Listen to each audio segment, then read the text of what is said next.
Hey, what's going on YouTube? How you doing? It's Hunter King back again here. Second video in 2 days. How y'all doing? I'm excited. Let's get this thing going. So for this one, kind of just want to do an overview of the Dallas sports area sports teams. So I think of the teams that are going on right now. The Rangers are playing. That's the only team that's active currently in season. Of the four, obviously there's not a whole lot to talk about with the Rangers. They haven't had the best season. Um, Anyone who kind of had higher expectations for them coming into this year, I think, was kind of fooling themselves a little bit. Even as a Rangers fan, it's hard to think that they were ever going to be great this year. They simply don't have the talent. They don't have the pitching staff. They were never going to be a great team. They just came off a very tough series against the Astros. Cole Hamels pitched to Jim in one game, which they won. Otherwise, things didn't go too well. So they haven't had the greatest start. So not a whole lot to talk about with them. I think the biggest piece of information that's come out from Dallas sports area recently is probably the hiring of Jim Montgomery as the new head coach of the Dallas Stars. And that's kind of where I want to start with my real amount of information. For those of you that didn't know that or don't know who Jim Montgomery is or anything like that, I'm hoping to help you out there. So Ken Hitchcock was the head coach last year, where they kind of had a little bit of a collapse late in the season. They lost eight straight at the end of the year and missed the playoffs when they were a playoff team all year. That kind of stuff is hard to come back from. So Ken Hitchcock he retired.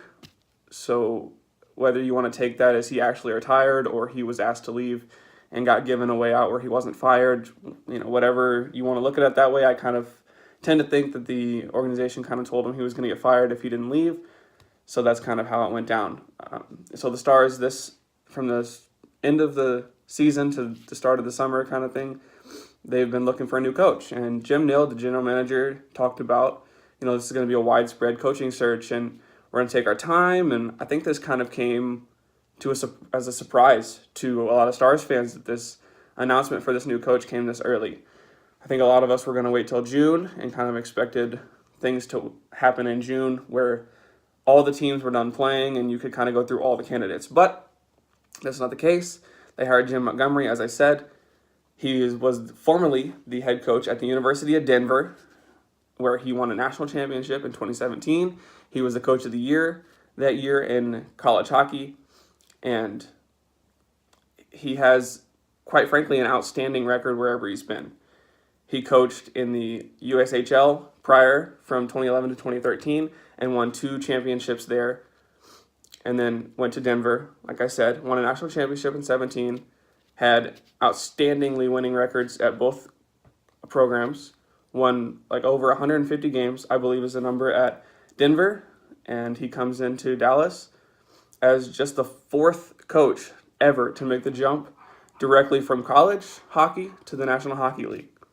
So pretty big deal, pretty awesome stuff from Jim Montgomery to make that jump, and it remains to be seen what kind of things we'll see from him and the Dallas Stars going forward. Jim Montgomery said in his introductory press conference, talked about being a process-oriented coach. He had about 6 or 7 steps that he wanted to accomplish in every single hockey game in Denver.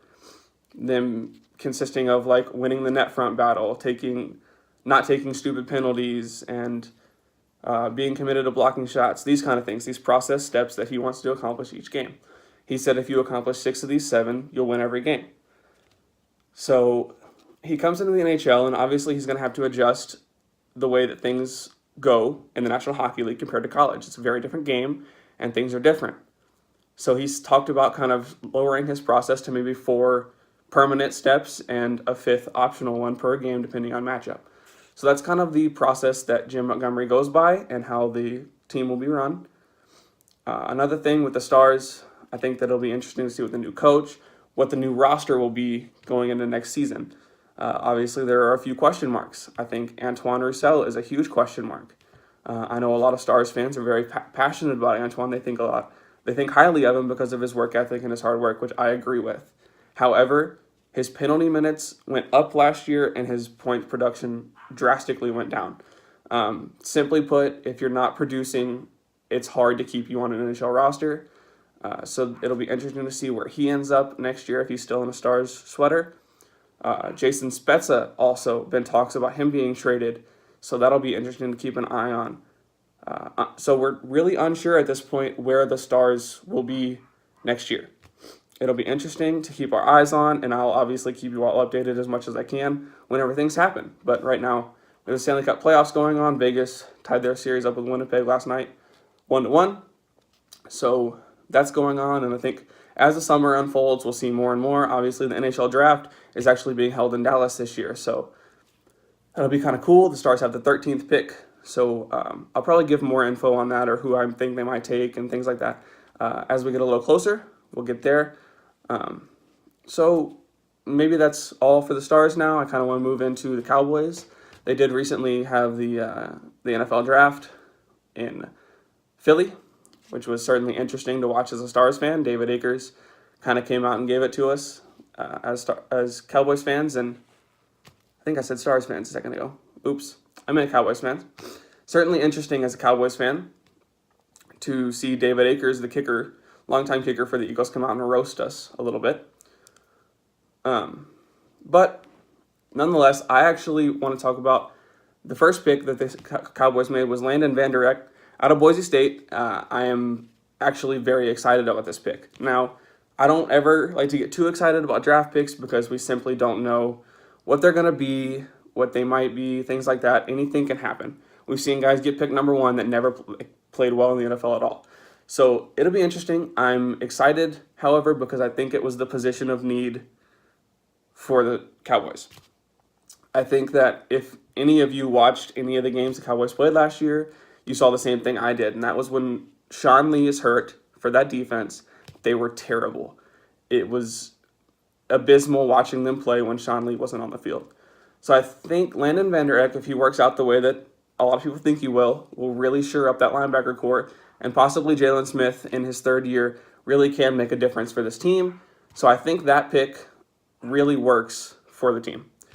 I think there were a couple other picks. The receiver out of Colorado State, I believe, also was a huge thing for the Cowboys after releasing Dez Bryant, making that big decision, which I personally agree with.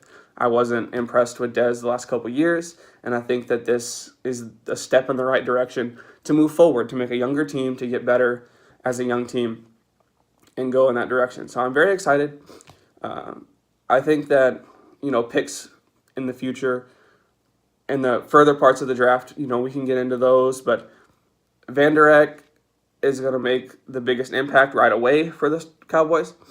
So I think I just wanted to kind of cover him and what I think he's going to do for them going forward. As we move on, we can talk about the Mavericks a little bit to kind of maybe close out this video. The Dallas Mavericks obviously had a really poor season last year, or this past year. It's still, still the NBA season right now, but the Mavericks were not very good. They didn't have a whole lot of talent. Seth Curry gets hurt really early, which does not help the team. And they're set up to get probably a top 5 lottery pick, which is exciting because, as a lot of us know, one guy, one big talent can really change the face of a franchise. I think, Ben Simmons in Philadelphia is a good example of that. I think that it can change the complexion of your team immediately. So it could be huge. I think a lot of people are looking at Marvin Bagley from Duke as a potential pick for the Mavericks. Apologies. Get them all mixed up in my head. There's so many teams for the Mavericks. I think Luka Doncic from Spain, if the Mavericks get lucky and get an early enough pick that maybe he falls to them or they get him. I think he's going to be an absolute stud, like a 6'9" point guard out of Spain, kind of Magic Johnson-esque. The dude is stellar. If you haven't watched any gameplay on him, I'd strongly suggest to check him out. He really impresses me, so I'm very excited. Anything like that, any sort of generational player, but I mean, any draft is like any other draft. You don't know what you might get. You don't know what he's actually going to turn out to be. So it's a gamble, as always, but it's certainly intriguing when your team has a high pick. Yeah, it means you had a bad year before. But it's exciting knowing that, hey, we're about to get somebody that might change the complexion of this franchise. So I think that's really exciting. I think that things could be looking up for the Mavericks if they get the right guy, because I don't think they're terrible. I think they've got a decent supporting cast. They just don't have a star. I think Harrison Barnes is a great scorer. I think Seth Curry actually is a really solid two or shooting guard. I think Yogi Ferrell surprised a lot of people with how good he's played. I think that they tried to fix what needed to happen with a big man with Nerlens Noel, and it simply didn't work. He wasn't the right fit, or he's injured quite frequently, and it just didn't quite work for them. But Marvin Bagley, someone like that, could really shore up that team. So we'll get to see how that goes. It's exciting. And obviously, like I said, with all these other teams, I'll keep you updated as much as I can as we go forward and get closer to that date and the lottery draft and things like that. So that's going to do it, I think, for this video. I wanted to kind of cover all the teams and kind of talk about them just a little bit a piece and get things going. I covered a little bit more on the stars than most. That won't always be the case, but when you switch coaches, it's a pretty big deal, so it needs to be covered. And we will get back to that in the next video, and we'll talk some more about some more Dallas sports teams. This has been Hunter King. Peace.